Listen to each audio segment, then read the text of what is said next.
second day of our journey to, to envision the next gen world. We hope that you have had as much fun attending this conference yesterday as we had organizing it. And we do not intend on stopping today. Everyone in our audience, all the students, industry professionals, we sincerely thank you for sharing this special moment with us and for your continued support. Special thanks to all our teachers and the support staff from NM College, without whom this event might not have been possible. That said, let's begin with our first session for the day with a special speaker from France. Over to you, Riddhi.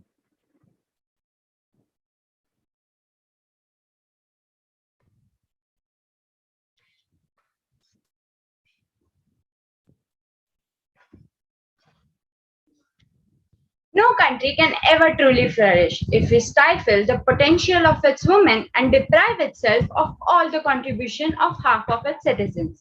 The issue of equality and inclusivity are some of the gravest challenges faced by the modern society.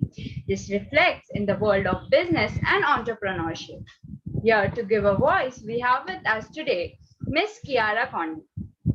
Ms. Condi is an activist speaker and expert raising awareness about gender equality and diversity. She consults cooperation on their diversity goals based on her extensive experience in the subject. She inspires awareness to change.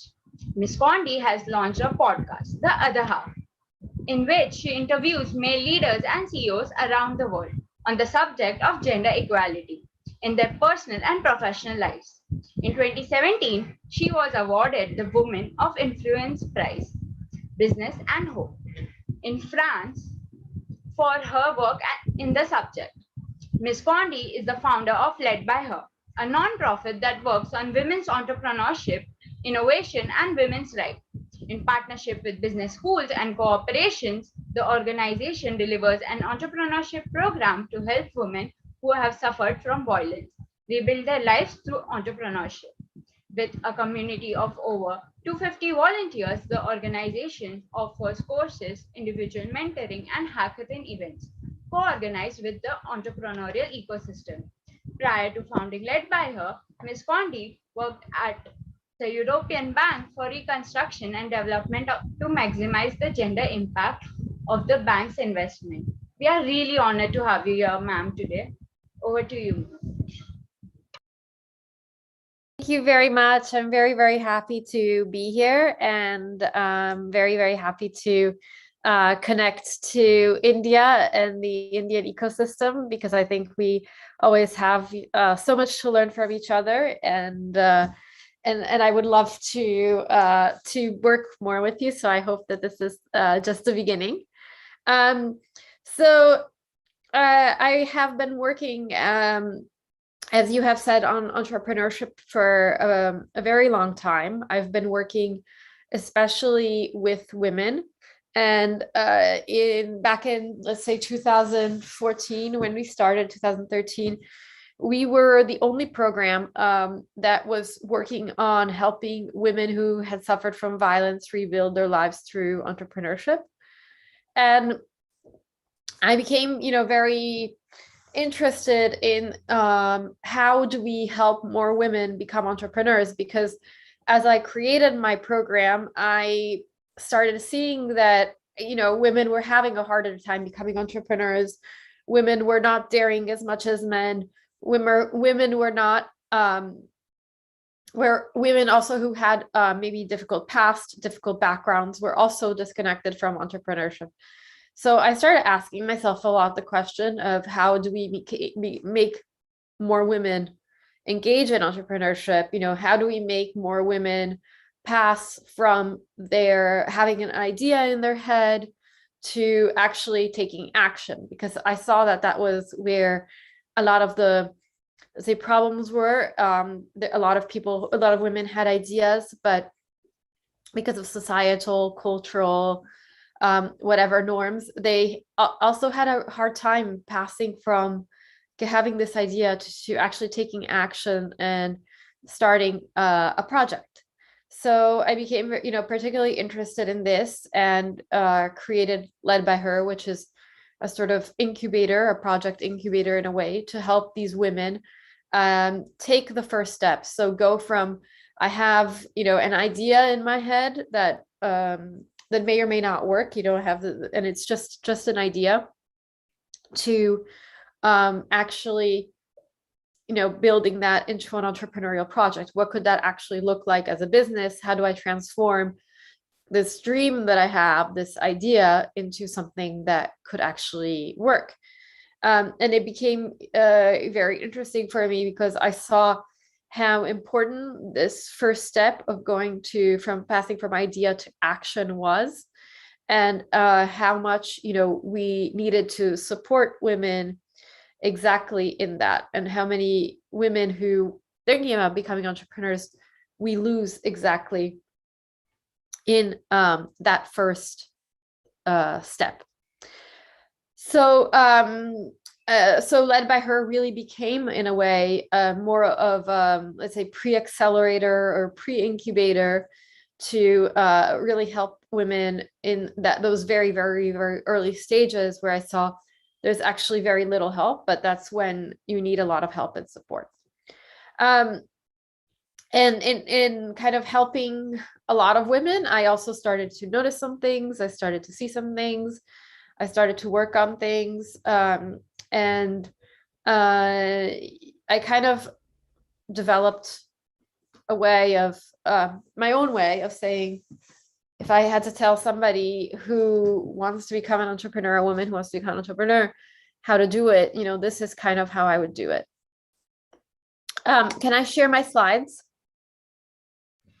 Sure, ma'am. I'll start to share my screen.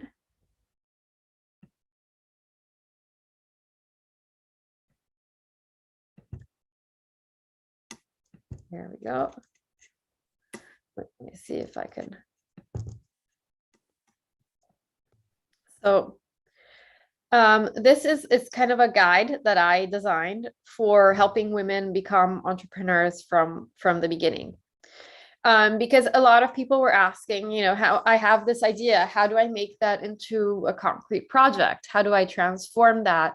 How do I actually, give it some life? And this is what I play. How do I do this? And you guys can see my slides, correct? Yes, ma'am, we can see your slides. Perfect. Great. And I'm happy to afterwards, send the full guide that I wrote for this. That is great. Thank you. Yes. So 5 steps. These are my 5 steps that I would recommend for women who want to start an entrepreneurial venture.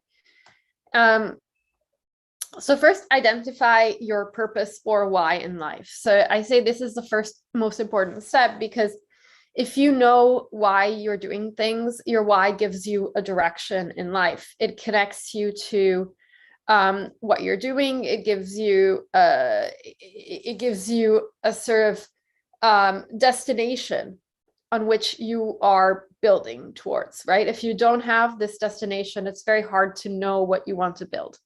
So it's a bit like building in the blind. So the first thing for me is connect to your purpose in life. And this purpose is a direction that gives you that gives you an overall viewpoint of this is where I want to go. And a purpose is a mission, right? It's why am I here today and what do I want to achieve? And for me, for example, my purpose has been to create a more diverse and equal society.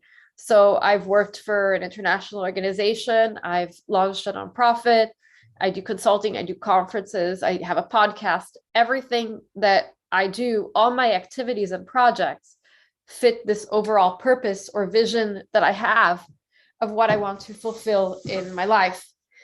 And my recommendation is, if you're trying to figure out, what is my purpose, think back to a lot of things that made you happy in life. Think about a lot of things that were very meaningful in your life, a lot of moments, a lot of actions that you took, and try to make connections between those and where you felt fulfilled. And it could be things in your personal life, it could be things in your professional life, and think, where is a overall direction that I want to go. and who do I want to reach? Who is my audience? Who is it really important that I reach? And I see it as this is what I tell people: draw a bit of a constellation. So create lots of dots of everything that of all these things that you find important, that you find meaningful, that you want to do, and then try to create the dots or the connections between those and create sort of your own constellation of where you want to go. But also take the time to reflect on very meaningful and important things in your past that you would want to carry with you forward. And that helps create your purpose. And once you have an overall purpose, you could create projects that fulfill that purpose. And having that purpose or direction also helps you, because if you fall and if you have a hard time during your project, which happens to every entrepreneur, you will still go forward because you still are connected to that purpose and what you want to build, and you're connected to that bigger why. And that is what the purpose is. It's your overall why in life. And I think when we are women, we also forget a lot of times to think about what is already inside us. So usually we think, oh, I have to, I need this in order to fulfill this. I need degrees. I need to do 20 other coaching classes, and I need this and that. And then we think about everything that we are missing. So next to this purpose exercise, my second recommendation is to, work on your inner treasures. So what are the things that you have inside you? And that can be, being a woman, being a mother, having a degree, knowing a lot about a subject, having experience, everything that you already have in your own toolkit, right? That you could potentially use. And be very unconventional about this. Every life experience, it's not just a strict work experience, adds to your life value, adds to what you have today, adds to your skill set. So think and list out all those different qualities that you have. And a lot of times we think in the opposite way. We think, oh, I want to start doing, I want to start doing a project, like I would like to start doing a TV show or something. And then you say, oh, but I don't know anything about TV. Oh, but I don't know anything about this, but I've never, had this experience and I don't know anybody. Instead, work in the opposite way. Think, how can everything that I have done up to now, how can everything that I have in my life serve me for the future? So I would recommend really listing out all of those things. And if you have also have a lot of negative experiences that are holding you back, because I also see this with women saying like, oh, but I tried to do this 2 years ago and it didn't work out. So, I can't go forward. List your negative experiences as well, and list how, you got 5 learnings from each of those negative experiences, and transform that from a negative experience to a learning, and put that on your list of treasures. So my second step is, for your why, find your how. So when you have a why and you say, okay, my mission is to create a more equal world and diverse world and inclusive world. For example, that would be for me, for anybody else, it would be a different mission. You need to find your how. So how are you going to achieve that mission, right? We said the mission, the purpose, the why is your goal, your destination. Now let's think of it in a physical way, right? What vehicle am I going to use to reach that destination? And that is your how. And a lot of people, I think this is where they create the problem. A lot of problems arise in entrepreneurship, because they have a why and they'll have a purpose. And sometimes the purpose is right, but the how is wrong, and it's not the right how for them. So they're not using the right vehicle to reach the destination that they want to reach. And people often confuse the two, and they think, oh, if I want to, make if I want to change the world and make it more inclusive, then the only way I can do that is by for example, doing conferences. No, conferences are one way of doing that, but I could I was doing that when I was working in an international organization. There are people who do that, who work on women's rights in a legal way. There are journalists working on women's issues, right? We all have a similar why, but the how of what we're going to do is how we're going to achieve that is very different. And it's really important that your how is aligned with who you are, right? Because what might be something that might work for me might not be the right vehicle for somebody else. So this is what I recommend that you do. You put your why in a big cloud on top and say, okay, this is my why, creating a more diverse and inclusive world. And then, how could I do that? How do I want to do that? And think about, all the different vehicles, all the different ways that you could reach the people that you want to reach, right? Your customers. So I could do that by creating a podcast. I could do that by writing a book. I could do that by writing articles. I could do that by being a lawyer. I could do that by working, for an international women's NGO. There are multiple ways, right? So I need to figure out in my everyday life, how do I actually want to do that? How do I actually want to create that project? And the same with any kind of entrepreneurial, project, right? You could be, your why could be saving the environment, right? But you could be, working on creating startups that do a million things that are saving the environment. So it's more of a very personal choice of connecting to which way of saving the environment do I want to go on, which way fulfills me, right? Do I want to be working on helping people save carbon emissions and create a startup that does that? Do I want to be creating, eco-friendly clothing? Those are very different things, right? They're all in the same overall mission, but very different things. And I think the how is, in a way, a lot more personal, because it has more to do with what do you like to do on a daily basis, right? What is your personality like? What fits with you, your lifestyle or personality, who you are? And this can also obviously evolve and change in life. So I think this is really, really important to keep in mind. And a lot of people think that their why is wrong, when it's usually their how that doesn't fit their life. So we really have to think in terms of what is good also for me. What do I like to do? How do I enjoy doing things? How do I enjoy solving this problem? How do I want to contribute to this problem? And I really encourage you to make this kind of physical exercise and really draw people somewhere on your paper and say, okay, these are physically the ways that I want to reach these people that are important to me.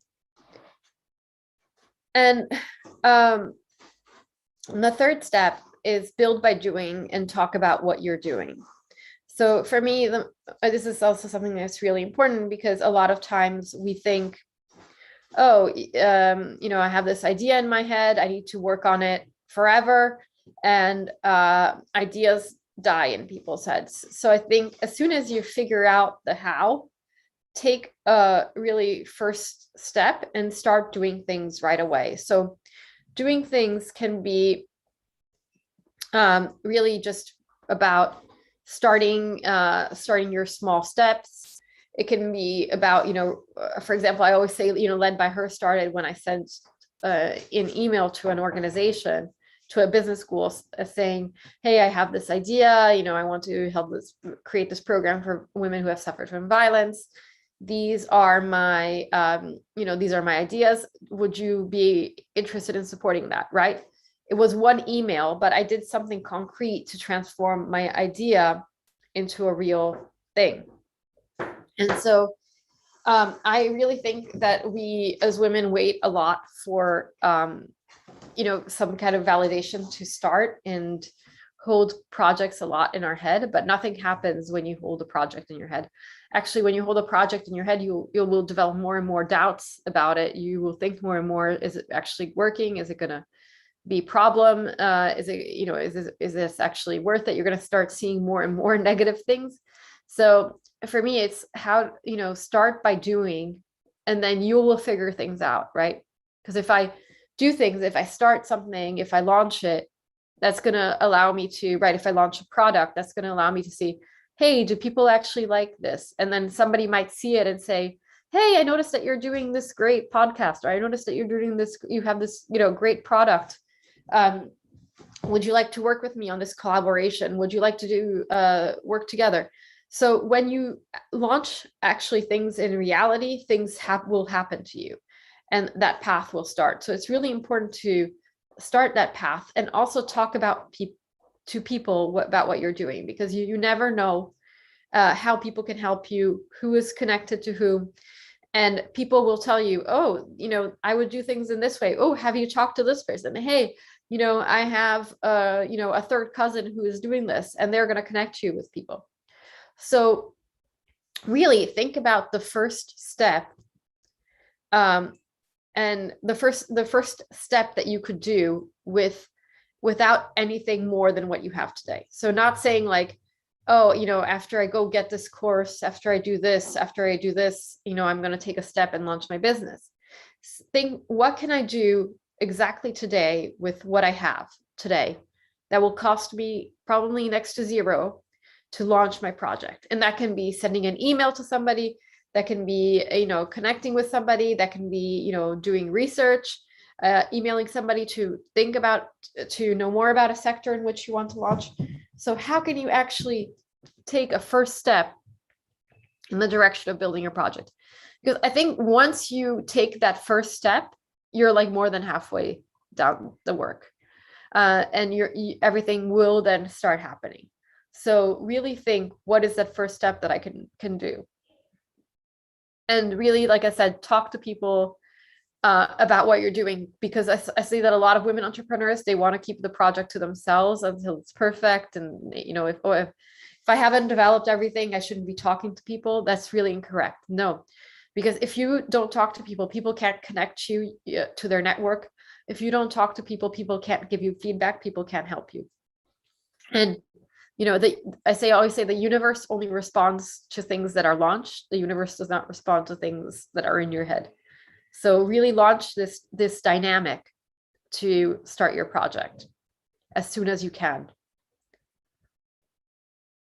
And here I want to say something else, because you start your journey with of 1,000 steps, right? Because it's a long journey. Creating a project is a marathon. Creating a project is not a sprint, right? When you become an entrepreneur as a woman, you have to know that you're going to be in it for the long run, right?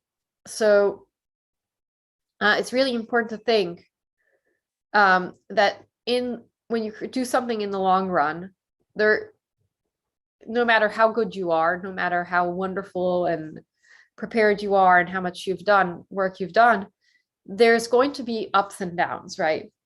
And what I've seen is that a lot of times it's not the people who have the best idea who succeed, but it's the people who are most persistent. So really build that persistence. And once you start that journey, like I said, take that first step, you need to know that you're going to keep going, and you need to be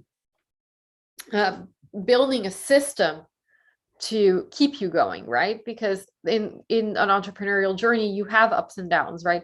And I say entrepreneurship is, you have to know how to navigate the storms, because one day you're going to get really good news, and somebody's going to say, oh, I love your product, I think you're amazing. You're going to get Forbes contacting you for an article. You're going to get this and that. And then the next day you're going to have some awful news, right? Maybe one of your best customers says, hey, we've closed down budgets, so we can't use your product anymore. So it's all positive and negative, right? And the important thing is that to be persistent and keep going through the positive and through the negative. And one way that I think is very important that I've noticed, and that I learned from coaches, is that you need to sort of define what are your output goals and what are your outcome goals. And this is what I think.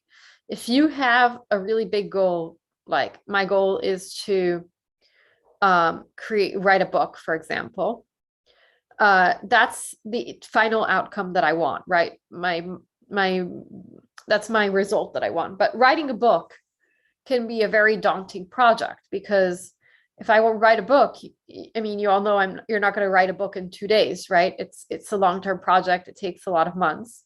And it's a project where you don't see the result in a very long time.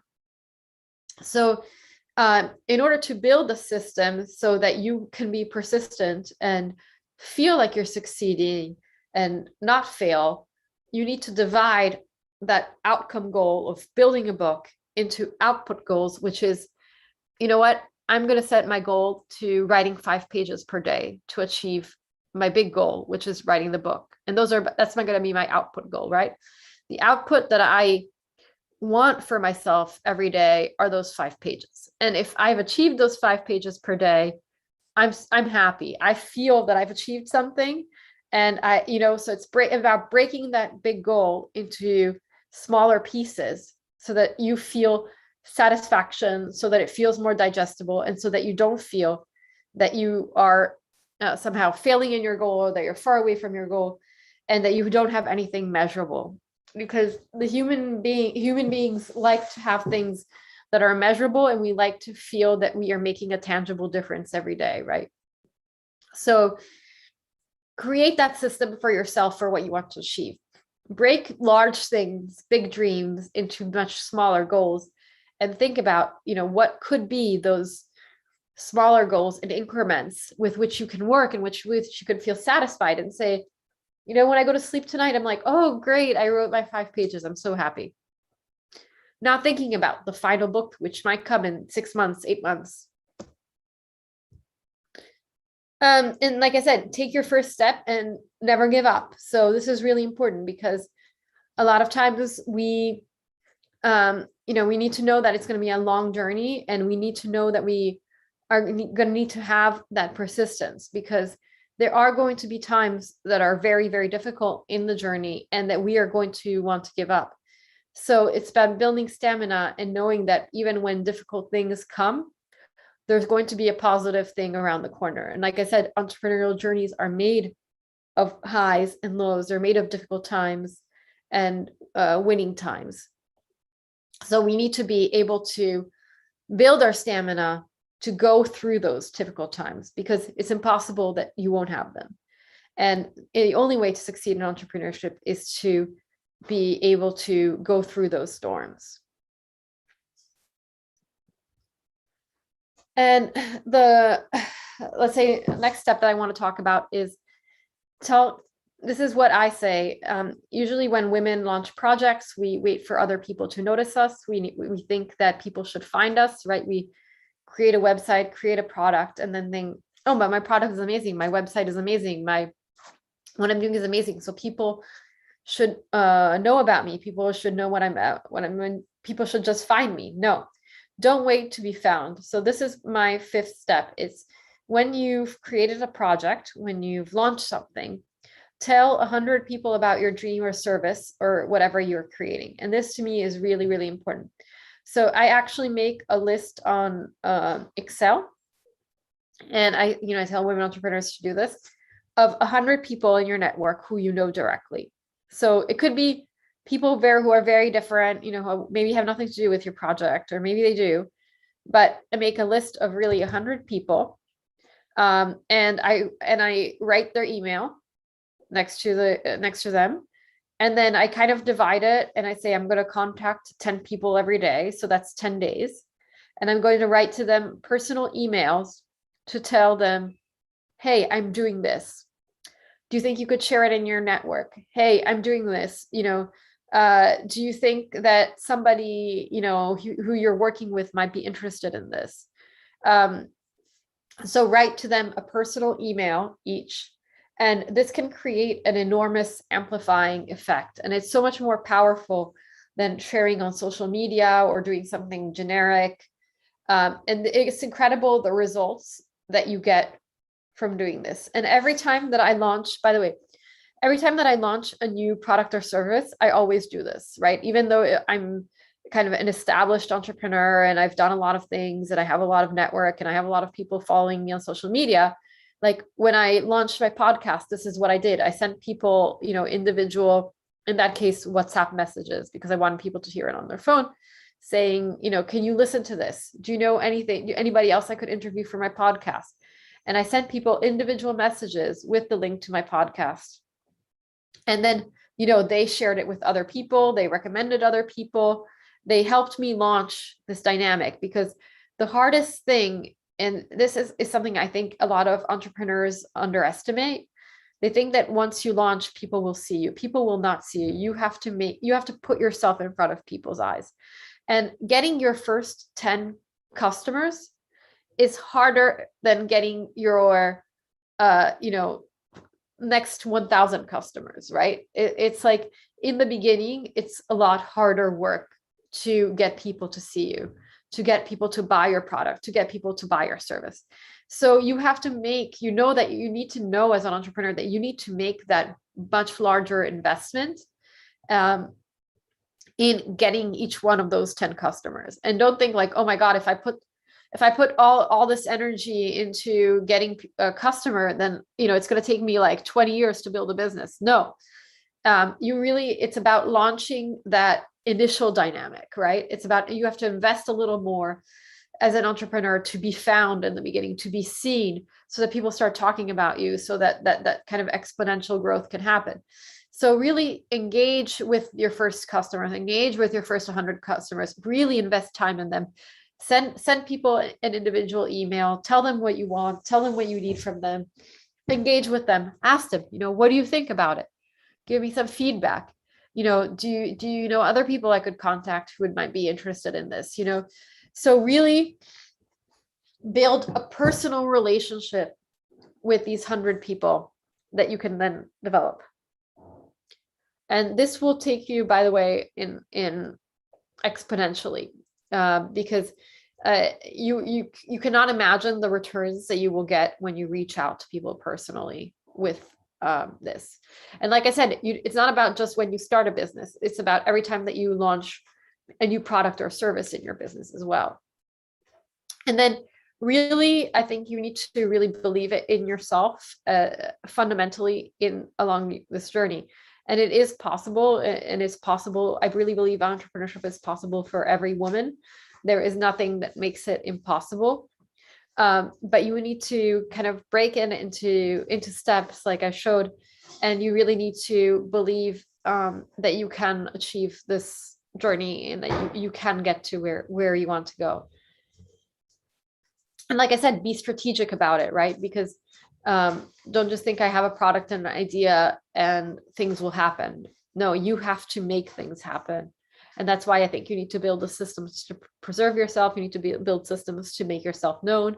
And all this is very crucial in the beginning and very overlooked.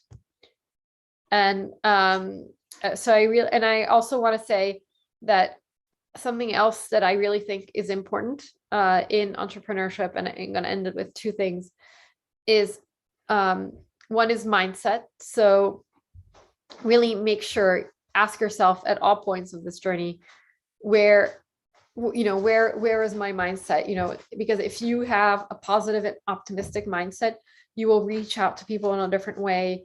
You will show your product. You will talk about your product in a different way. You will be much more engaging with people.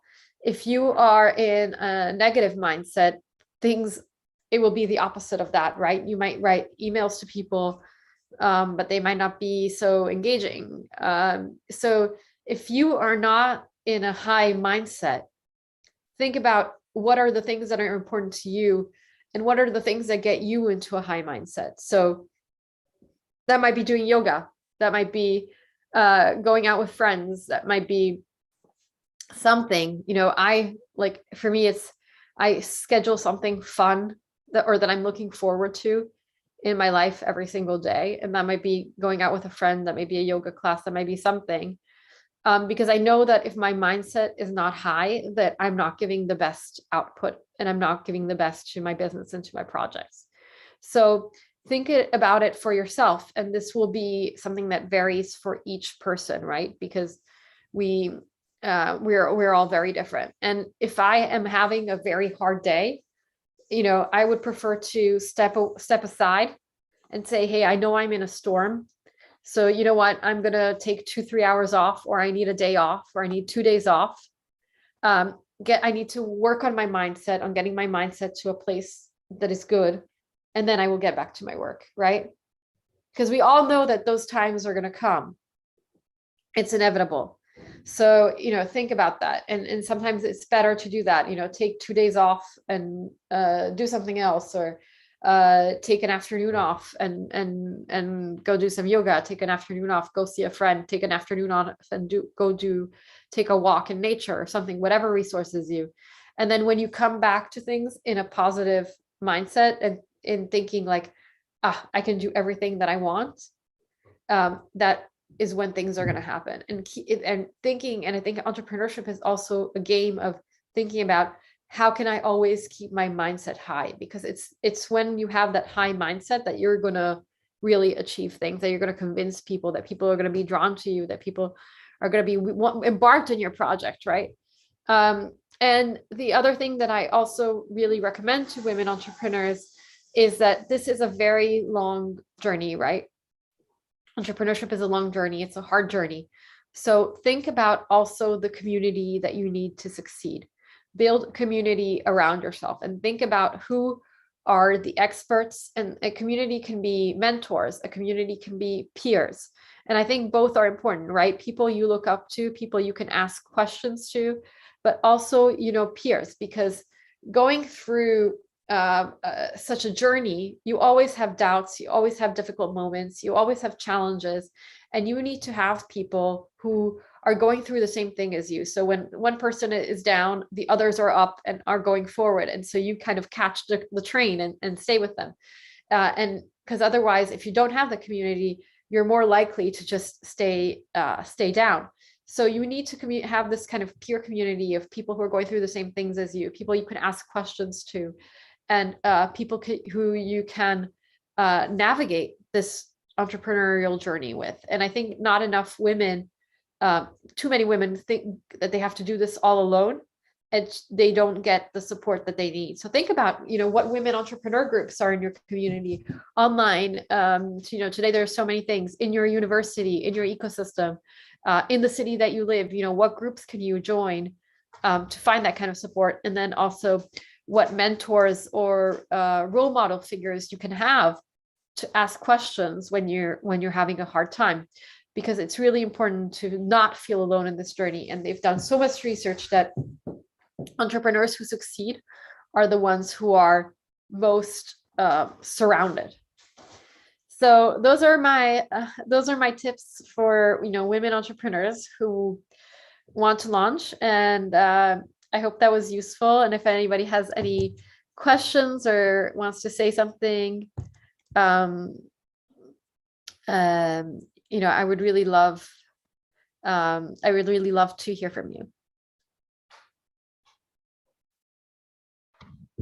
Yes, ma'am. We do have a question in chat box. Yes. Yeah, so it's from Ashish. He says, since you spoke about making efforts in reaching out with people, how to deal with the blocks which arise when you do put in efforts, say invite a ton of people consistently, but only a small fraction of them turn up. So I think this is also about doing things in steps, right? So maybe the best idea is not to do a 1,000 person event right away. It's about building. When you build a community, I think you need to build in pieces.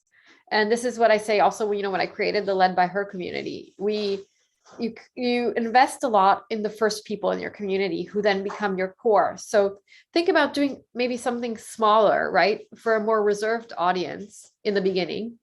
And then you kind of build a core of people who are really your followers, your core followers who will be there, whatever you do, whatever, And so think about investing more in building that core group of followers and then making larger and larger events, because those followers will always be there and then they will bring other people and other people. So I think a lot of times we think that we need to launch really big and do something very large.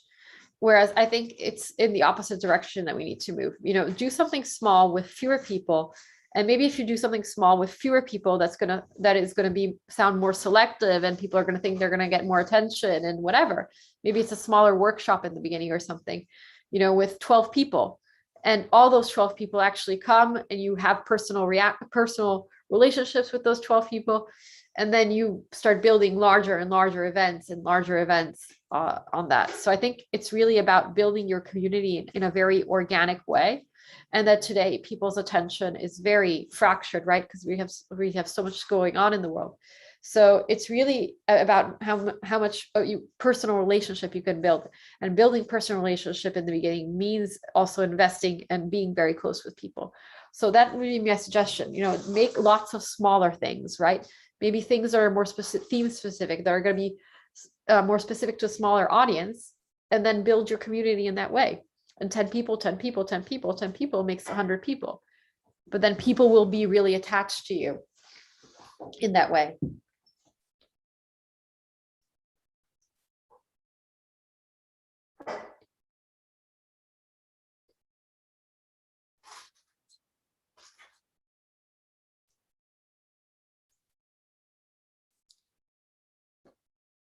How do we convince our mind to stop procrastinating? So I think this is a great question. And I think in order to stop procrastinating, I think the first thing is write down the first step that you could take. Because when we procrastinate, usually our mind is saying, like I said before, it's thinking like, oh, yeah, I could reach out to these companies and ask them, if they would like to buy my product, but first I need to do this, and then I need to do that, and then I need to do this. So to stop procrastinating, write the first step that you need to take. And if it's like, I don't know, I need to get my product on people's shelves, or I need to whatever. So I'm going to stop procrastinating by doing the first step, and I'm going to say, okay, I'm going to, write a list right now. I'm going to go on the internet and I'm going to write a list of, supermarkets that stock organic juices in my neighborhood. And I'm going to start writing this list, and I'm going to find, go on Excel and put a contact name next to each one of them. And then I'm going to contact them. So the best way to stop procrastinating is to take concrete action right away. And also write the steps down that you're going to take, because when you procrastinate, it's because you like to see something as very big. It's like, oh, I created these green juices, but I have no idea where to start. So it's so overwhelmed to think about where I want to start that I don't even want to start, because I don't know where to start. So when you have steps, your mind can't procrastinate anymore, because you've broken it down and the steps are concrete. They're not a big goal anymore.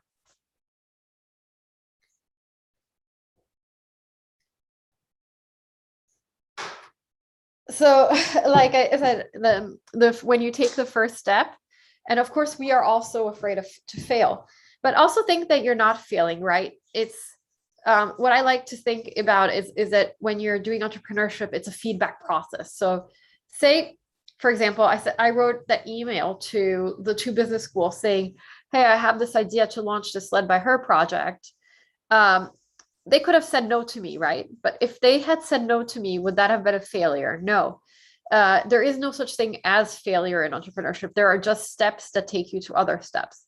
So if they had said no to me, I could have given up on my idea and said my idea is no good. Or I could have emailed other business schools and say, hey, I have this idea. Would you like to work with me? Sometimes it's about taking that first, you have to take that first step. So write down for yourself, what is the first step that you need to take? Do it, and then keep doing it, right? Because you have to think that this is a journey and that there is no such thing as failure. And even if you do get a no is not an end. A no is a step that takes you to the next step.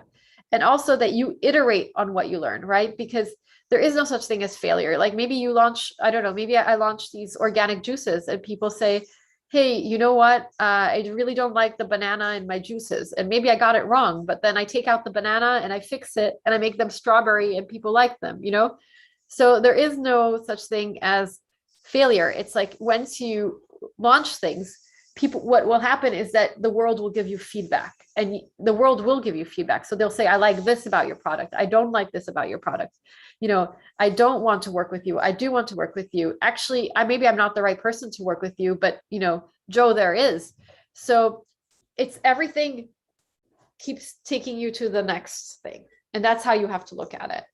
So take that first step, thinking that there is no such thing as failure, thinking that when you take that first step, life is going to guide you to the next step. And okay, is it better to delegate work, compromising the quality to some extent, or do everything individually? I think you need to, in the beginning, when you're an entrepreneur, I think it's important to know you need to put a lot more of yourself, right? So even if you're doing your social media and you delegate, you need to put a lot more and working with people who you're going to delegate to in the beginning to make sure that they have your DNA. But I think delegating is, you know, good and important because you can't do everything yourself. But I think it's important that when you find people, you find the right people to work with, and that you also invest a lot of time in the beginning to really make sure that the people who you delegate to are an extension of yourself. And that could take some investment as an entrepreneur. And usually what happens is that we want to delegate right away. And so we just hire somebody and we think like, oh, I'll just send them the, you know, these photos and he can create social media posts for me. No, it's a lot of work in the beginning to work with people so that they understand what you want, how to be part of your team, and how to be an extension of you. So I think delegating is important and crucial, because if you don't delegate, you can never become an entrepreneur because you can't do everything yourself. But do delegate in the right way, and making that important investment in the beginning. And actually, you know, about being worried about people, I think that sometimes you discover that people might do things in a way that is different from you, but actually might be better than you, right? I'm not the best at everything. You know, I might be really good at some things, but sometimes I find, you know, when I, you know, delegate to somebody who's a professional or who does something, you know, they do things in a different way that is different from me. You know, for example, I have somebody organizing a hackathon for Led by Her. She's very different from me. I wouldn't have done it in the same way. She does it in a different way from me, but that doesn't mean that her way of doing things is wrong. Actually, it might be better than mine. It might be different. And it's also accepting that people might be different from you. And that's also where, you know, richness comes in diversity. And they, you know, you might discover new things and new ways of doing things. And I think co-working spaces are very useful for women entrepreneurs. And I think, you know, this is really, really crucial because, like I said, finding a community is crucial for your success. So any kind of space, you know, whether it's co-working, I think co-working is great because you have interactions every day with other women entrepreneurs. So when you're having a hard time, you can go see somebody and say like, hey, do you want to have a coffee? You know, I just had this really bad news from a client who let go of my product. And, you know, you can have that daily interaction, or you can ask somebody, hey, you know, what do you think about this new logo for my juices? Do you think it's good? You know, so you have somebody in front of you. So I think co-working spaces for women are exceptional. But if you can't join a co-working space, you know, today there are so many online, offline communities that are there that join something. But I think, yes, co-working is ideal because you can have that daily contact, and being in an office with other people also allows you to have a lot of informal contact, you know, to ask those questions, or you know, goes up to somebody and say, hey, what do you think about this? You know, so it's really, I think it's really, really important, and not to be alone, because when you're alone, I think that's when it's so much easier to give up. Who are my female role models professionally? I mean, my idol is Jacinda Ardern, Prime Minister of New Zealand. But I think there are a lot of female entrepreneurs. If you guys want to follow somebody who's great on social media, Sarah Blakely is really great, and she talks a lot about entrepreneurial journey and how she started from zero. And she has a great masterclass teaching that as well. And I thought that was like the best that I saw for female entrepreneurial journeys. So I think it's really great to look at how other people have done it and what other people are doing it, and also try to decode, right, how other people have achieved things. So you can have a bit of a roadmap of how can I do this, right? How can I work backwards? How can I look at what they've done and where they started, so I know what the steps are? So I think it's really important to look at that. Many times we feel demotivated when things don't happen as we expected. So we don't take the further steps. How can we regain motivation and keep going? So like I said, when you feel demotivated, it's because you're not connected to your why. So when you feel demotivated, reconnect to your why you're doing this, right? And this is, what example of this might be, I don't know, somebody might say, I don't know, maybe something happens and, I write an article or something, or it doesn't get published. I might feel really demotivated and I would say like, oh God, maybe I should give up on this. Maybe I'm not meant to be doing this, right? And when these things happen, what I do is I reconnect with my why and I say, wait, but my mission in this world is to make the world more inclusive. My mission in this world is to create, greater gender equality, in my generation, and to make the world diverse and inclusive and a world that I want to live in.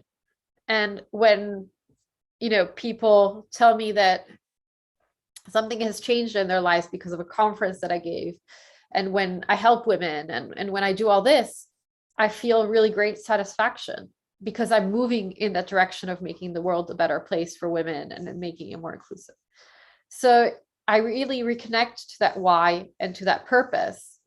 And I say, you know what, I have to keep going because this is my mission. I have to keep going because I want to wake up every day. I feel good when I wake up every day and I make this world a more inclusive. So, screw this guy who doesn't like my article. Screw this person who wrote a negative thing on my social media.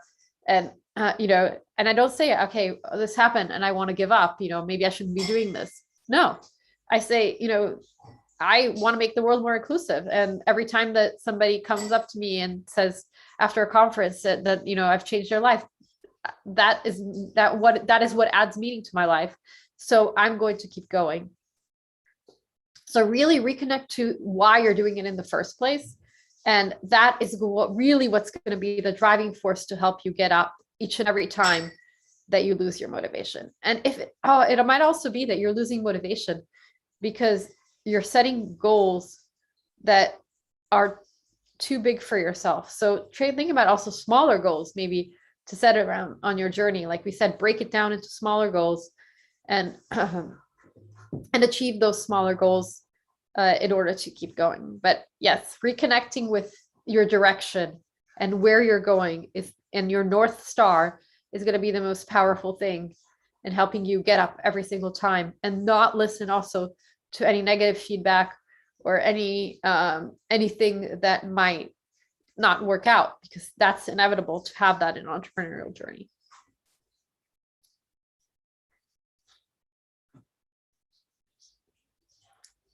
Great. Somebody said they're going to start connecting with 100 people. Fantastic. Can I put in this chat the link? Wait, let me put in this chat the link as well for the full, I haven't written this in a full guide. So you guys can have it in the steps. And here you go. I'm putting it here to everybody, everyone in meeting. Can you guys see the link? Yes, ma'am, we can.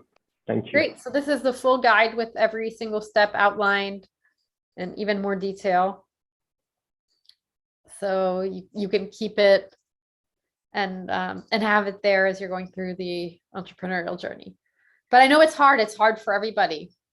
So I think it's what was important is to really build the systems that are going to keep you going during those hard times.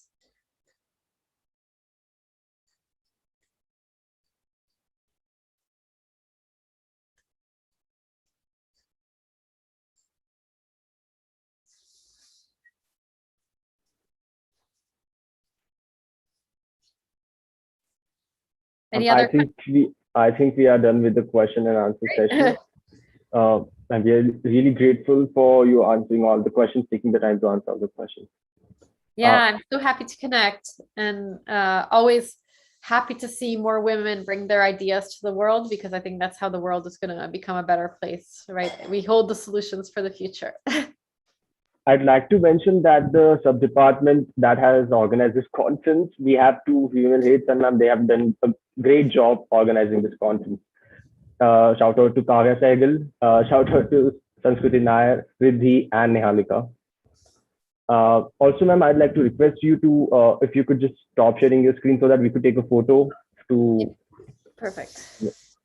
I'd also like to request our audience to turn on their cameras for a quick photo.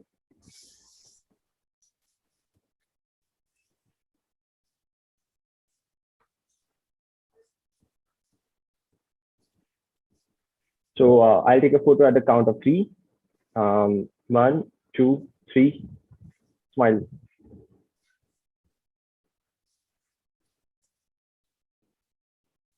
Thank you, everyone. Over to you, Riddhi.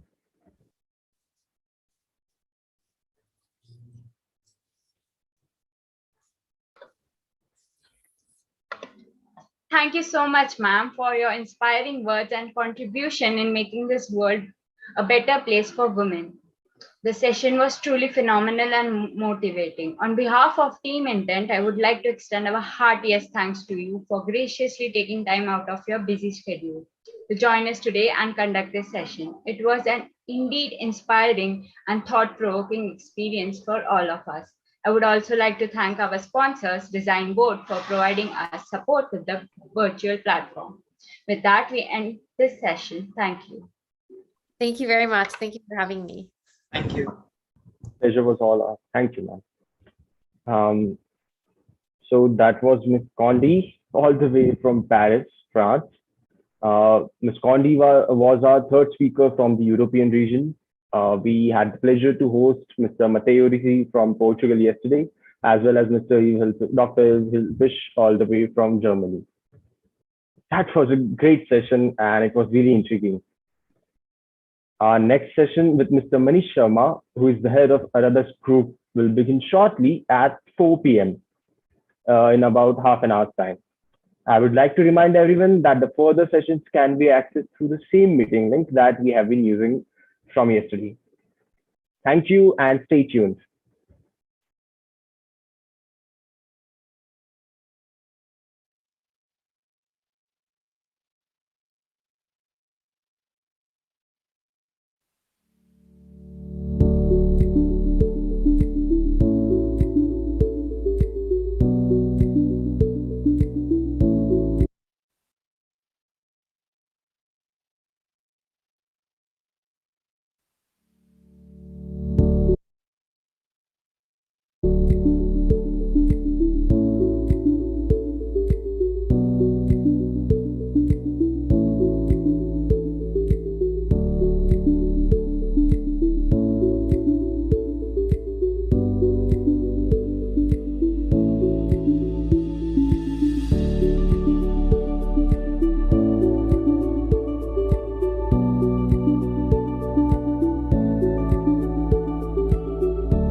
Hi, everyone. Welcome back, everyone. I'm Shad Dole, your host for the conference, and I take great pleasure in welcoming you back to the second event of the second day of the first ever International Conference of Intent, the Entrepreneurship Development Cell of Nasi Munshi College of Commerce and Economics, Mumbai, India. Thank you for joining us again. We will now begin with our next session. Over to you, Nihalika. With a mission to contribute to the mainstreaming of sustainable finance to investment services and ESG data platforms, we have with us the country head of Arabesque Group, Mr. Manish Sharma. The Arabesque Group is guided by a vision to make sustainability choices accessible to all stakeholders in how they allocate their capital, to empower people through the transparency of information. They believe that economic value creation can and should be combined with environmental stewardship, social inclusion, and sound governance. This is because the sustainability factors are more than merely extra financial considerations for investors. They form the very foundation of successful markets. Mr. Sharma has 2 decades of progressive experience in strategy, consulting and research, people and knowledge management, and digital transformation. He is passionate about developing world-class cutting-edge learning and knowledge system and improving business operations, efficiency, and productivity with the levers of digital transformation and sustainability. He has earlier been a vice president at Genpact, lead HR at Ashoka University, founded global teams, managed operations across research and consulting practices for 14 years at McKinsey and Corporation.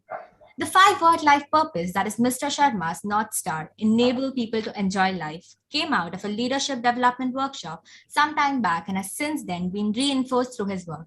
Indeed, a very noble mantra. It is an honor to have you today with us, sir, today. Over to you, sir. Thanks for that, Nihalika. Good introduction. But I personally believe that I've moved into something which is much more closer to everybody's heart and lives, and that is the mission of sustainability. So first and foremost, I would like to thank obviously the Nasi Munshi Intent team for having me here. It's a privilege to actually interact with students, educators, and fellow people from industry and corporate world. So thanks for the opportunity. I think the way I would plan to use the next 20-30 minutes is keep it a bit more interactive. I would like that. And I know that sustainability, as in you guys have had good sessions already on AI, future of finance, etc. Sustainability sounds like a long lost, cousin when it comes to the entire gamut of finance as such. But I think what this pandemic has done has perhaps brought sustainability into the forefront. So for this decade and for, of course, a few more decades, you will hear this term a lot. And so I think the idea is let's understand some bit as to what this actually means. A structure to it comes by way of the ESG framework or philosophy. So I'll touch upon that also some bit. And then lastly, of course, Q&A. So I would want to, your forum to ask questions, and hopefully I'll able to ignite my mind also in answering those. So without much further ado, let me just share my screen.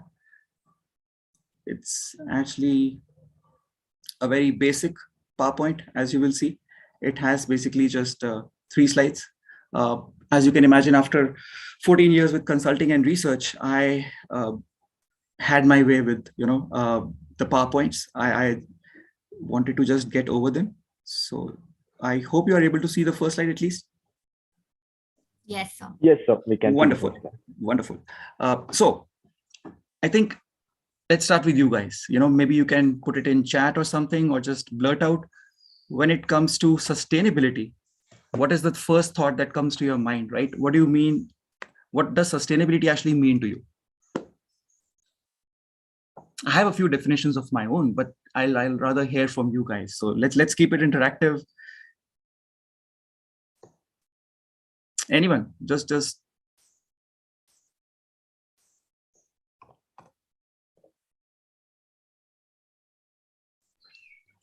Oh yes, you can use the chat, of course. Sarth, that's a good one. Judicious use of resources. And I can perhaps just build it on. Yes. Idea is endurance. How do you sustain? And idea is at what levels? So what does sustainability mean for you as an individual? What does it mean for a corporation? What does it mean for a nation? And ultimately, what all does it mean for the planet to able to survive not just decades, but centuries, right? So what we do with the resources, how well we plan them, use them, create them, shape them, and of course, consume them will ensure sustainability, as a theme that will help the planet. Moving ahead, the need for it. Anyone who can just maybe share over the last 6 months or even 12 months, over the year of 2021, some of the events or anecdotes that have happened across the world, which showcase that sustainability is actually the need of the hour. So again, open to you guys. I'll make you work. That's the idea of being a entrepreneur, right? So there's global warming, there's climate change, forest fires, as someone has already said in the chat. Also, we are running out of a lot of resources and we are like disturbing the equilibrium of the nature. Yes, continue. That's one of the things that comes under, let's say, environment, the side of environment, climate Also change, global warming. Yeah. To provide a better quality of life to everyone on this planet, we need to, as I already said, use our existing resources judiciously, because the amount of resources is not going to increase dramatically. What we can do is better use the existing ones. The number of people who are going to use these resources has been steadily increasing. So we really need to do something to, at the same time, the resources are decreasing, the number of people are increasing. So sustainable development is required, is the need of the hour, if I may say so. Sure. Exactly. And to add a few, I think for some of the first things that happened in the last year, there was, in the history of Earth, the first ever rainfall in Greenland. Now, Greenland is, the part of Arctic Circle. It's always under snow. And for the first time, it actually had a rainfall. So there has been so much of warming that instead of snow, the temperature actually went above the freezing point and there was actually a rain, right? Closer homes, I think, are mangroves, the Sundarbans. They are getting eroded. We are losing them to rising seawater. And of course, the migrations of plant and animal life, which is happening over there. Somebody mentions air pollution, the froth on the river Yamuna, yeah, at the time of Chhat Puja more so. Even globally, the stuff which is not supposed to happen is happening. So there was a flash flood in Germany. I think 500 people got killed.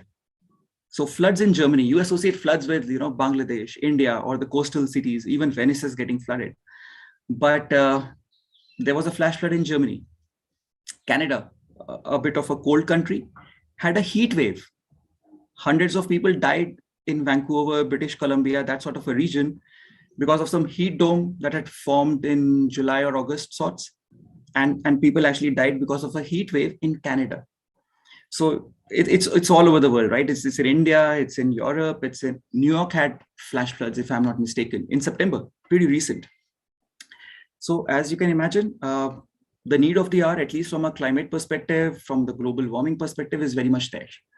But then sustainability also has the other dimensions, as we will see, things to do with society, how the corporations run, so the governance part of it, and so much more, to sustainability than just environment. But from a planet perspective, it's all about environment, global warming, and climate change, and all of you are bang on.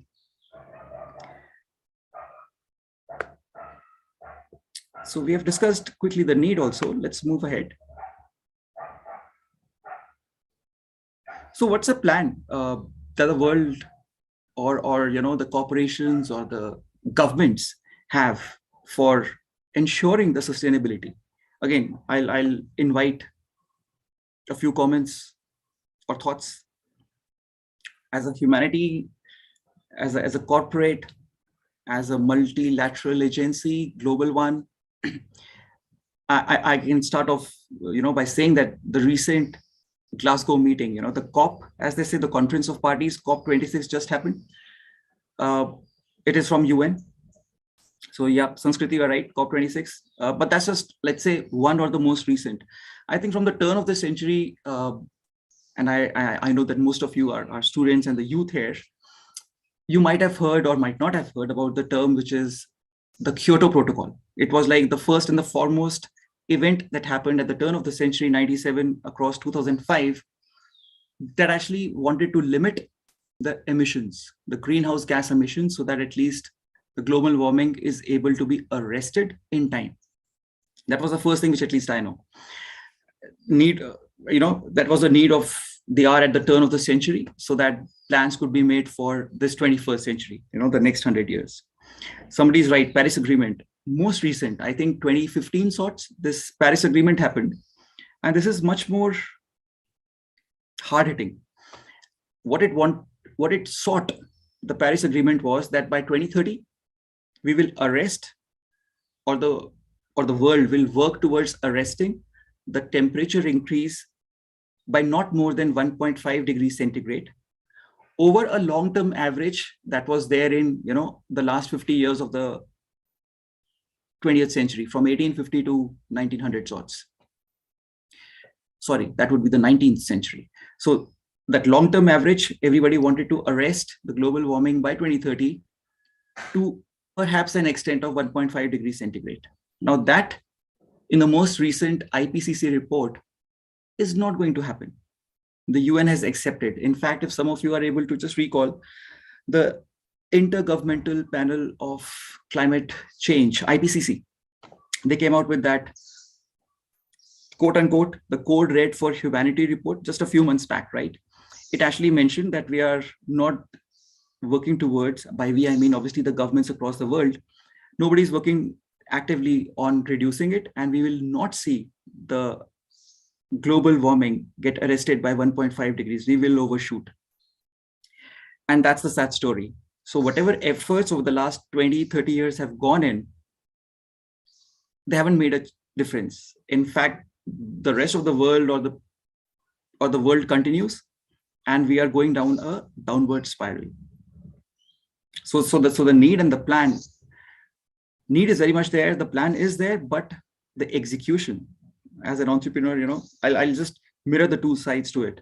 The business is happening, but from a perspective of this forum, entrepreneurship development, think about, as the word they say, which is true to your name, intent. What is the real intent of the corporations of the countries? Is it just greenwashing, as they say, a tick in the box sort of a thing? Or are they actually really working towards the betterment? There's a big debate on this term, right? Greenwashing, that it might just be a tick in the box. So, for example, a corporate X does some CSR work, corporate social responsibility, publishes it in the annual report, gets some accolades, and that's largely it. But is the intent there or not to actually do something for the humanity or the planet as such? Question mark, right? So the plan is there, but the real thing would be in execution. In fact, if any one of you can comment or just talk it out, what do you think is the India's timeline for getting a net zero status? As a country, India is seeking to be a net zero nation. Exactly. Shraddha, Around 2070. We just discussed, or I just mentioned, that the Paris Accord had a timeline of about 2030. In fact, it was 2050, 2050. But the problem the planet faces is so severe that some of the good corporates and countries, they are trying to limit it by 2030 itself. So the hard target is 2050, but the soft target actually is 2030. What India and China have done is they have taken 2060 and 2070 respectively. So I think for India, it is 2070, for China, it's 2060 as the net zero target. And India and China, all of us know, are perhaps the top two, at least in the top 5 of the most polluting countries, the most greenhouse gas emissions, etc. And then, of course, larger countries like Russia, etc., were not even part of this most recent COP26. So you can see that there is a divide in terms of the companies and the countries in the way they are showing their intent, and the execution itself is happening. So that means that the plan itself needs to be reviewed and of course corrected, so that the course correction happens much in time and we don't go down that downward spiral, which IPCC's report actually says that is a probability. Any questions thus far? Any thoughts about the meaning of sustainability, the need for it, or the plan which the world is trying to put together?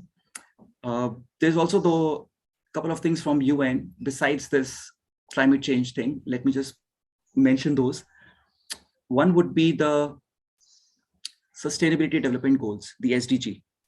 That's a good 17-point program that has been put out, and it covers much more than environment. So it does talk about poverty, education, etc., infrastructure, and those things. That is one. And then there is one, the UN Global Compact.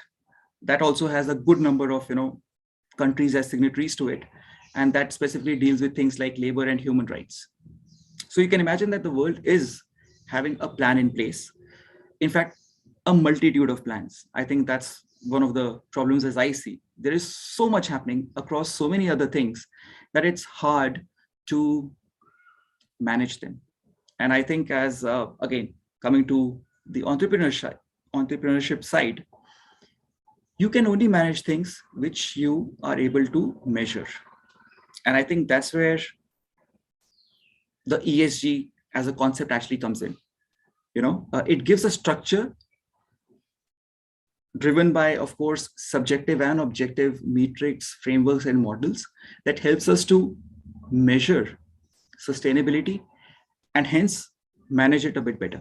So we'll come to that, but I think in terms of sustainability, we saw that how the countries, the companies, and of course the multilateral agencies have to actually work towards a planet which is able to sustain itself for a long time. And the idea is, I think in one of the articles I had written, how do you balance people, profit, and planet? This notion that how people and profit needs to be balanced for sustainability of the planet to happen. I think it's onto us now. By us, I mean we as individuals, and of course the countries and the corporations that we are having. So giving sustainability some bit of a structure or a concept is this whole mnemonic or an acronym, which is ESG. Anyone who can share with us what ESG actually stands for?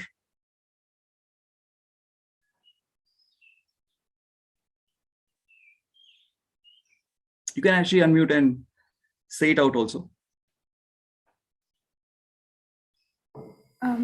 So something along the lines of environment, social responsibility, and governance. That is actually bang on. So not on the lines of, it actually is, an acronym that covers these three areas only: environment, society, and governance. And so as a concept, it's clear that what ESG tries to does is give a structure to the whole universe or the broad topic of sustainability, right? So it helps at least people to say, or at least work on, or as entrepreneurs gives you a slate to work with, that okay, anything to do with environment, society, and then governance is something that we would want to try to understand a bit more. And as I mentioned, things that you are able to measure is what you will be able to manage, right? So if you are able to have some framework, model, or a metric that takes care of sustainability for you, for the planet, and for the corporation or the company that you're working in or you set up, it will be something that will be managed well, right? So the way forward on ESG is, in terms of finance, it's something that has caught on the fancy over the last, I would say, few years only, not even a decade, maybe over the last 5 years. More so, I think that pandemic, this whole COVID situation has acted as a trigger. So this ESG investment is more to do with really investing in businesses, projects, or corporations which are really doing well on either of these three dimensions or on all of them, right? So something to do with the environment, that they have clean operations, for example, or on society, that they do work for, let's say, education or healthcare as a sector that really impacts the humankind, or for example, governance, ethical practices, good board governance, taking care of minority and those things. So minority shareholders or minority, interests. And of course, I'll be honest, this ESG itself already has close to hundreds of metrics, that you can see in an annual report or a CSR report or a sustainability report from any agency or a private company or a public company. So even this ESG as a acronym has, just blown up. It has blown up to an extent that you have hundreds and hundreds of metrics for each of these flavors. Actually, you can imagine greenhouse gas emissions. You can have a CO2 emission. You can have a NO or a nitrogen oxide or a sulfur oxide of emission. You can talk about your carbon footprint. You can talk about, in society terms, your CSR budgets, your CSR expenses, hundreds and hundreds of metrics now. So the idea is, what's the downstream of all this? The downstream would be that as an entrepreneur, you are able to get into a business. As a bank, you are able to provide loan to, or as a company, you are able to have operations which are making this planet a bit better, which are sustainable. There will be, of course, some long-term to it, because these things don't happen overnight. So the ESG philosophy of financing or investment or CapEx will largely be oriented or geared towards long-term returns with some bit of a social impact. In fact, a lot of social impact. So in terms of, the topic being the future of finance, what ESG, what sustainability will bring in as a concept, and the ESG as a framework or a structure, is looking for long-term returns, sustainable operations, and hopefully doing well for the society. So social impact. That's what this whole hullabaloo around ESG investments, ESG operations, and ESG measurement, ESG data, ESG research, ESG consulting, it has opened up maybe 10 different avenues, all under the ambit of this ESG. So the way ahead, I think, if I can summarize that, how the future of finance is actually getting catalyzed with this, the ESG model, is precisely this that we have just discussed.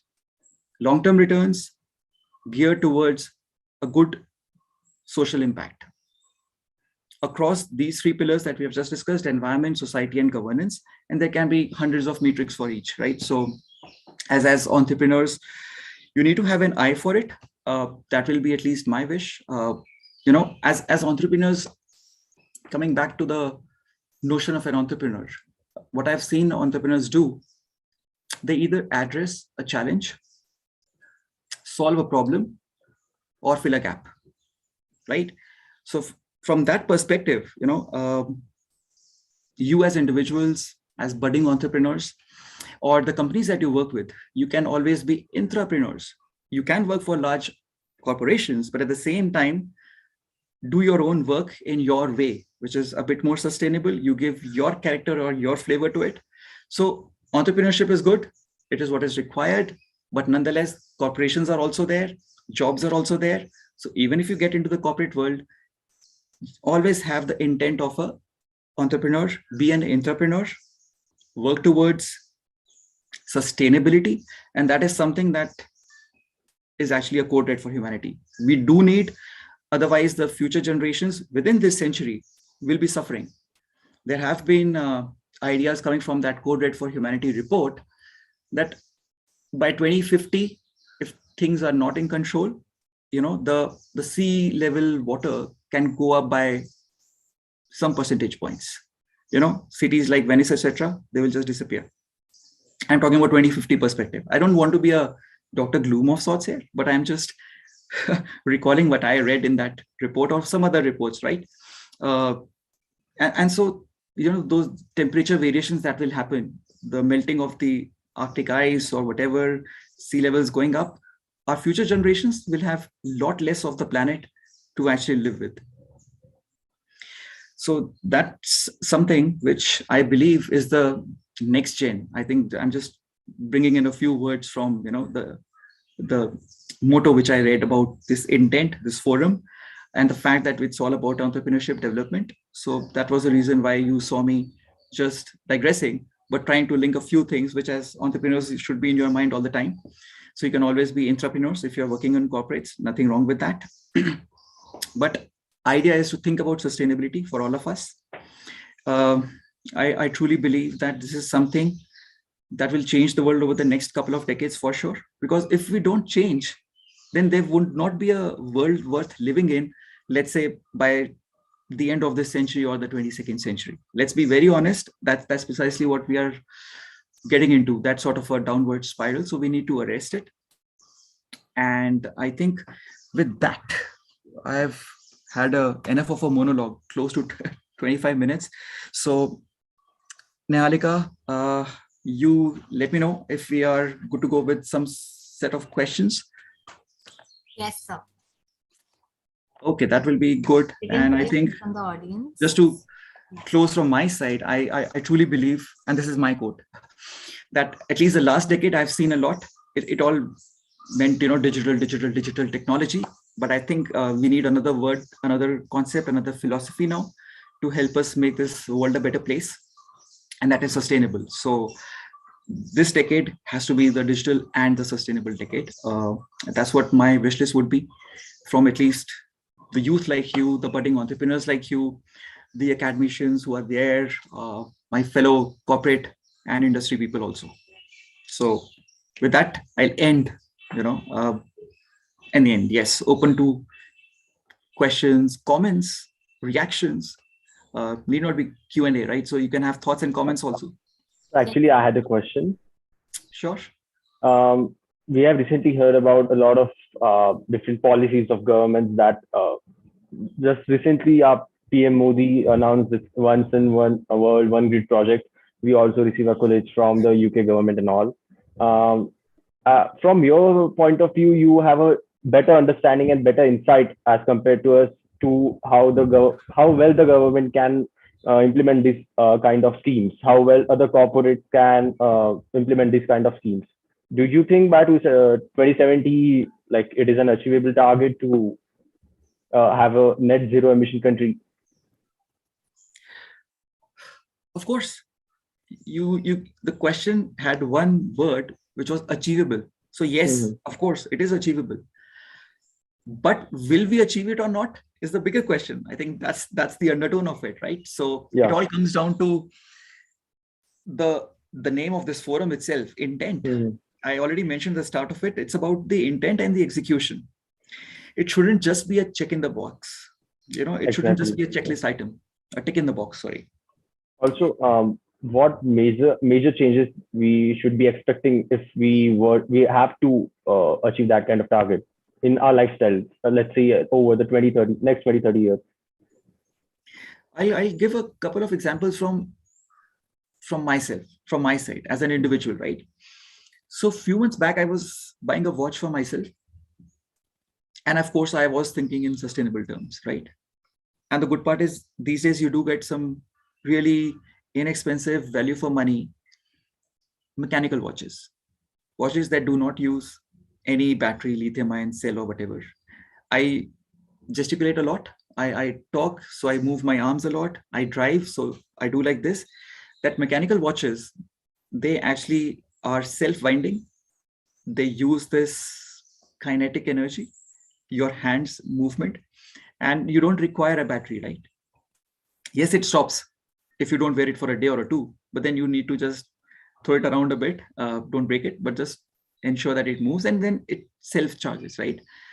That was something which I took to heart, and I actually got a mechanical watch.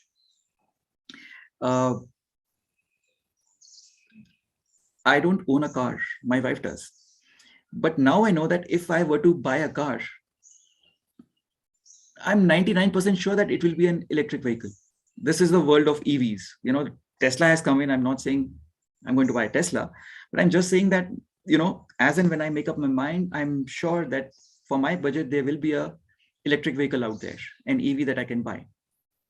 So at an individual level, there are 10 things that you can think about, 20 things that you can read about. But even if you are able to execute on 2 of them, 3 of them, 5 of them, you have done your bit. And that is at an individual level. At a corporate level, if you're an entrepreneur working for a corporate, the way you conduct your own operations, how clean they are, how green they are, less of a carbon footprint, just things to do with travel, meeting, talking on a Zoom, those things can be managed. And I think in this post-pandemic world, everybody knows that that is a real possibility that has actually happened. At a country level, for our politicians, they will do more of a talking, they will do more of a policy making. But then again, what execution happens from, let's say, the central and public sector enterprises, the listed and unlisted corporations, that will enable, or that will be the true test, for any framework, model, or a policy to actually play out and reach its ultimate goal or objective that it meant for, right? So intent, a couple of examples I shared at an individual level. For sure, the corporates, the companies, you, while working in them, if not as a entrepreneur with your own business, there are ways in which things can be done. And of course, at a country, at a global multilateral agency level, it has to be a bit more of an execution rather than just greenwashing, coming out with reports, a tick in the box sort of a metric check and those things. That will be my wish list. That's what I hope that everyone works towards. I might not have answered your question directly, but I've just at least given some pointers and feelers as to what can be done, could be done, that will really help us. So that was quite astute as well as insightful. Thank you. Another question, Sanskriti, I see if there's a need for legislative intervention to make ESG data and information more transparent. The need is there, we already discussed. The triggers are all there. And this actually is happening as we speak.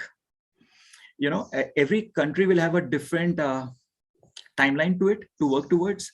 But I know for sure that at least some of the things are happening. So a couple of things which have happened, which really are legislative, regulatory needs in nature. One is SFDR.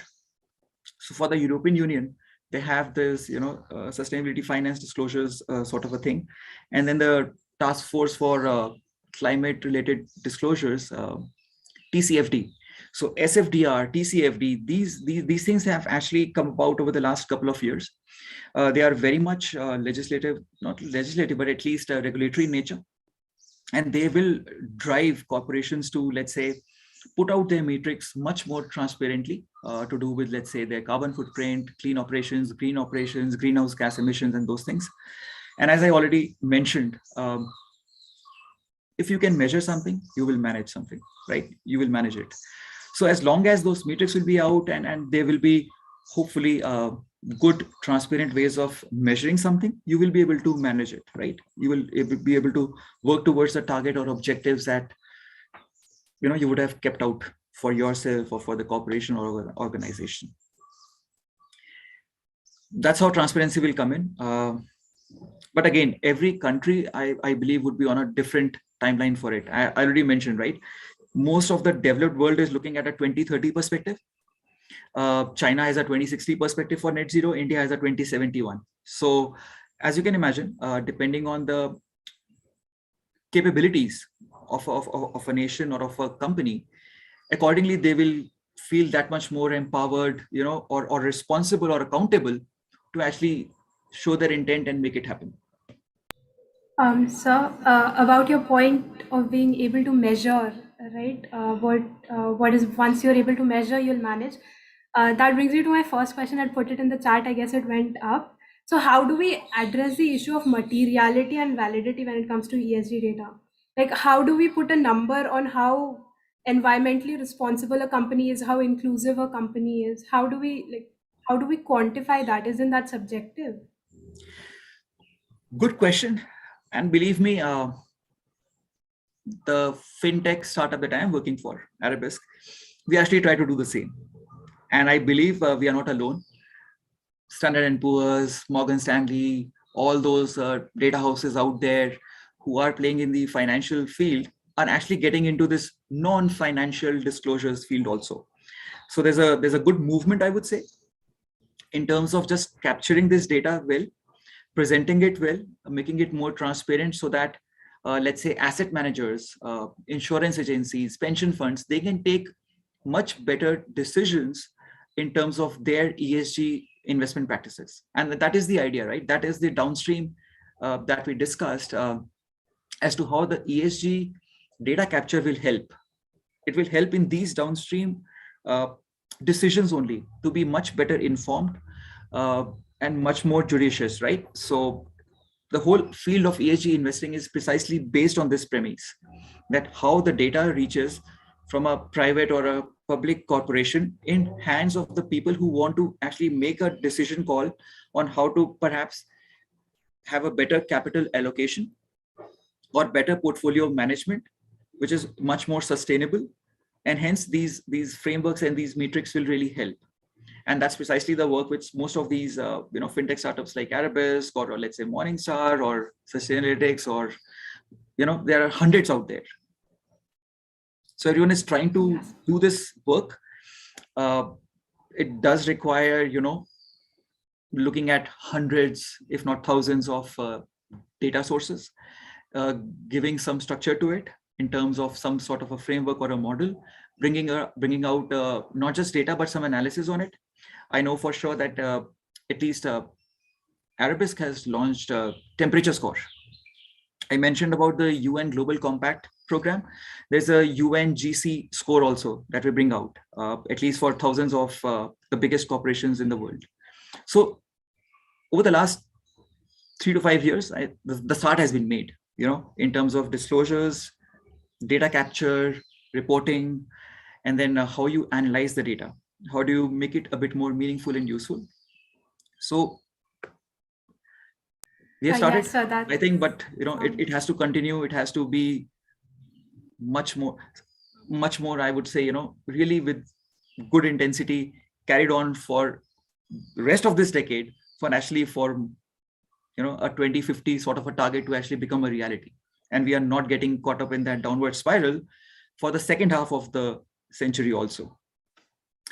Can I get the PPT? Of course, as in it's just 2 pages. So I'll just share with Nihalika or Ridhima, and they can share it with the larger forum. Yes, sir. So will you be taking more questions? Maybe a last one. Okay. Or up to you. I'm in your hands at least for the next few minutes. So I don't have a time crunch as of now. Today is an off. Right, it's a public holiday in most parts of India. Guru Purab, Guru Nanak's birthday. Okay, sir. So we can take one question. It's from Kavya. So how has investor sentiments evolved to accommodate ESG criteria in building their portfolio? Can you just repeat it once more? As in. Yes, sir. So it is, how has investor sentiments evolved to accommodate ESG criteria in building their portfolio? This will take its own sweet time. I don't think as investors, maybe the Western or the developed world, yes, they have over the last few years, gotten up to this idea.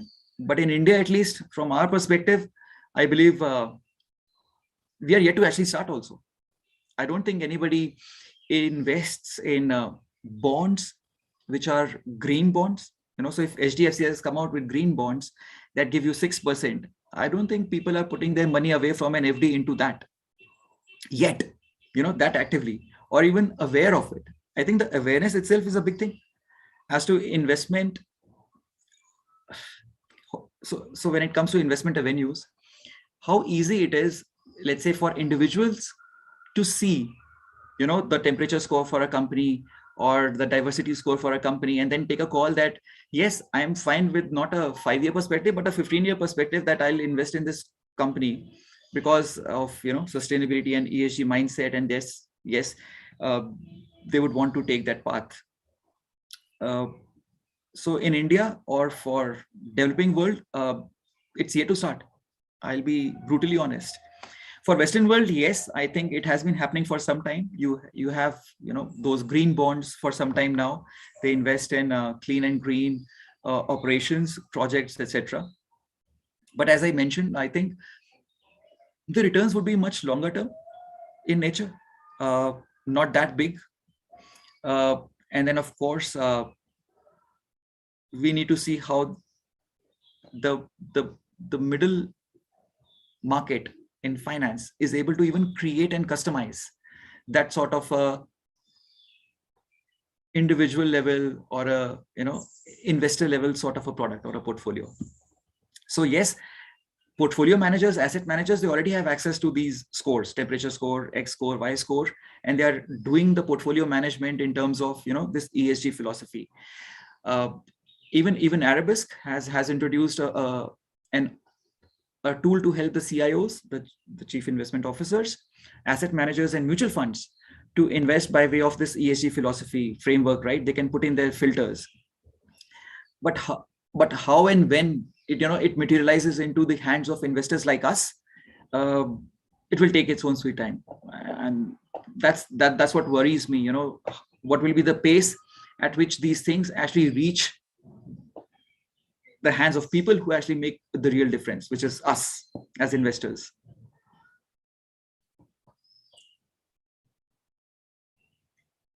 Okay, then if that was the last question, then I think good to go. Again, I'll end by saying that my good luck to all of you out there, right, who are trying to be entrepreneurs. As I already mentioned, entrepreneurs, they do 2-3 things. They address a few challenges, they fill up a few gaps, they solve a few problems, right? So go after it, even if you are not an entrepreneur. In whichever company you work, in whichever business you work, try to be sustainable. That will be my wish. See how clean and green your operations could be, so that at least for the next few generations, you leave your legacy by way of a better planet. Yes, sir. So thank you so much, sir. The session was truly phenomenal. Thank you for throwing light on the importance of sustainability with the help of examples. It was really informative and interesting. So on behalf of Team Intent, I would like to extend our heartiest thanks to you for graciously taking time out of your undoubtedly busy schedule to join us today and conduct this session. It was indeed an inspiring and thought-provoking experience for all of us. I would also like to thank our sponsors, Design Board, for providing us with a platform and support. With that, we come to an end of the session. And thank you also, everyone, if you all could just please turn on your camera so that we could just take a screenshot. Sir, I would also request you. Yeah. You were saying, sir? I was saying, Sarth, you were trying to say something. So exactly the same thing that Nihalika said. If you could also stop sharing your screen so that we could take a photo, that would be great. Right away. Thank you, sir. I request our participants to please turn on the camera.